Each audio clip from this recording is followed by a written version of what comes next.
Selamat pagi teman-teman Arsip Jogja. Kami dari Daksa Kreatif akan memaparkan hasil observasi dan diskusi kami terkait komunikasi pemasaran bagi diorama Arsip Jogja. Nah, dari observasi kami menemukan beberapa masalah terkait komunikasi pemasaran yang ada di dalam diorama Arsip Jogja. Permasalahan yang pertama yaitu kurang aktifnya akun media sosial dari diorama Arsip Jogja. Nah, kami melihat bahwa di era sekarang ini media sosial menjadi tempat atau sumber utama dalam pencarian informasi maupun tempat wisata. Nah, berangkat dari hal ini, Arsip Jogja bisa lebih mengaktifkan media sosialnya dan memberikan hal-hal yang bersifat interaktif bagi para pengikut media sosialnya.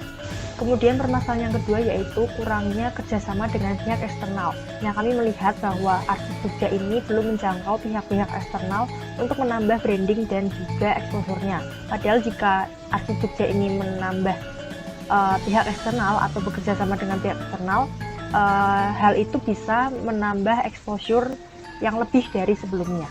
Yang ketiga yaitu belum melakukan pemasaran atau promosi lebih lanjut.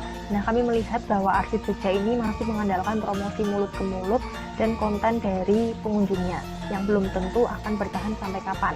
Nah, hal ini menjadi permasalahan KPT dari Arsip Jogja karena jika Arsip Jogja ini membuat konten sendiri dan melakukan promosi secara mandiri, hal ini bisa membuat masyarakat lebih mengetahui bahwa terdapat Arsip Jogja yang berisi mengenai sejarah Jogja dan akan lebih meningkatkan kesadaran masyarakat akan hadirnya Arsip Jogja ini.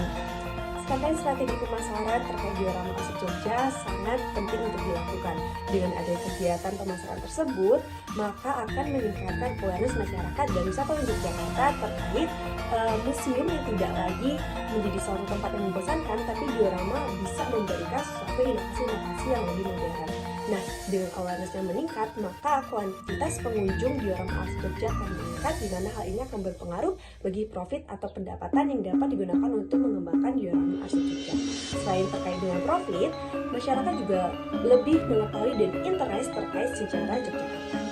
Selanjutnya kita masuk pada insight dari brand relationship, di mana diorama Arsip Jogja sendiri memiliki pengunjung kunci yaitu kaum Gen Z dan juga kaum milenial. Nah, kehadiran para pengunjung ini nantinya diharapkan akan dapat saling menguntungkan dengan pihak diorama dan juga tentunya agar dapat terjalin hubungan lebih mendalam lagi, diorama perlu memahami lebih lanjut mengenai minat, kebutuhan, perilaku dan juga pola pikir dari pengunjung kunci agar nantinya terbentuk hubungan yang kuat.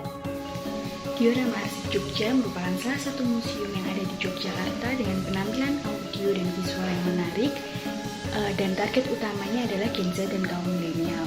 Nah, pesan utama dari diorama Arsip Jogja adalah mengajak masyarakat Jogja dan masyarakat luar kota Yogyakarta untuk datang untuk mengenang dan juga menambah pengetahuan tentang sejarah kota Yogyakarta.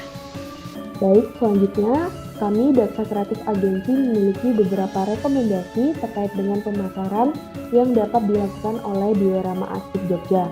Di antaranya yaitu yang pertama, mengadakan TikTok Challenge. Nah, TikTok Challenge ini merupakan ajang perlombaan di mana para peserta diharuskan membuat video berdurasi pendek seperti vlog yang mendokumentasikan kegiatan mereka ketika sedang berkunjung ke diorama.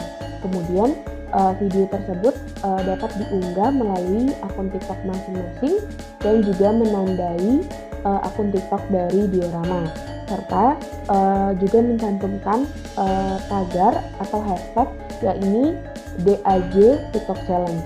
Kemudian rekomendasi kedua yaitu menggunakan Instagram Ads.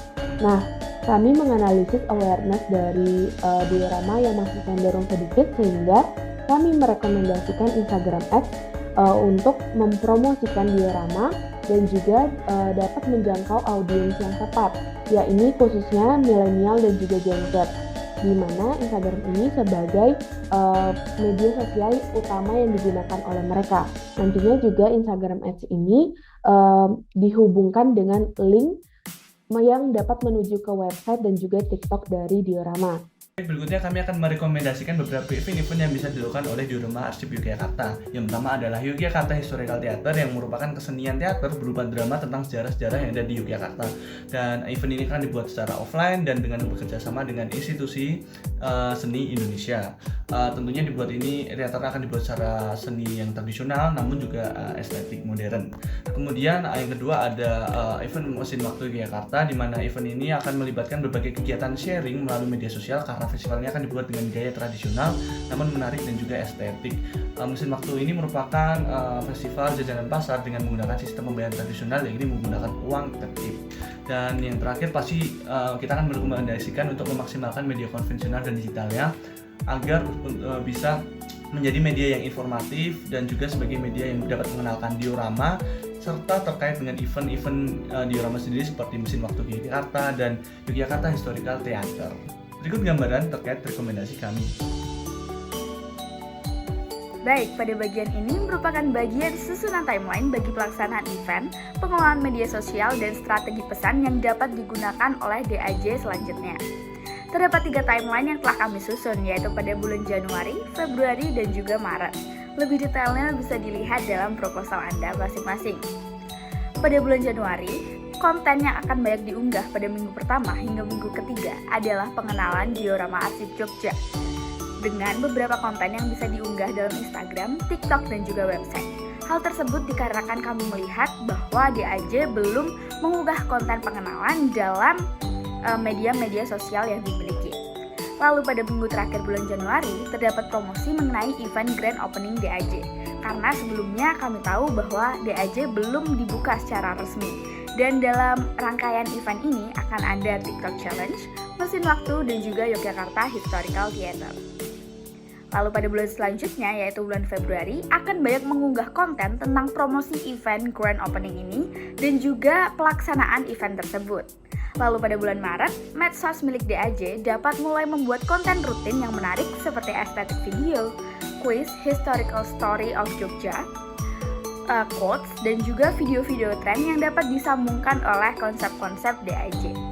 Di bagian budgeting, kita ada TikTok Challenge sebesar Rp1 juta yang meliputi hadiah untuk 3 pemenang serta 20 voucher untuk mengunjungi Diorama Arsip Jogja. Kemudian di Instagram kita menggunakan Instagram Ads dan jasa pengelolaan Instagram ada di angka Rp8.920.000. Kita juga menggunakan jasa pengelolaan website untuk 2 bulan di angka Rp3 juta. Kemudian untuk media konvensionalnya kita ada menggunakan billboard di 4 ruas jalan di Yogyakarta dengan total Rp55 juta. Kemudian untuk Yogyakarta Historical Theater kita ada di angka Rp30.455.000 yang meliputi sewa panggung, sewa sound system, lighting, theater team, MC, photo booth, dan dekorasi.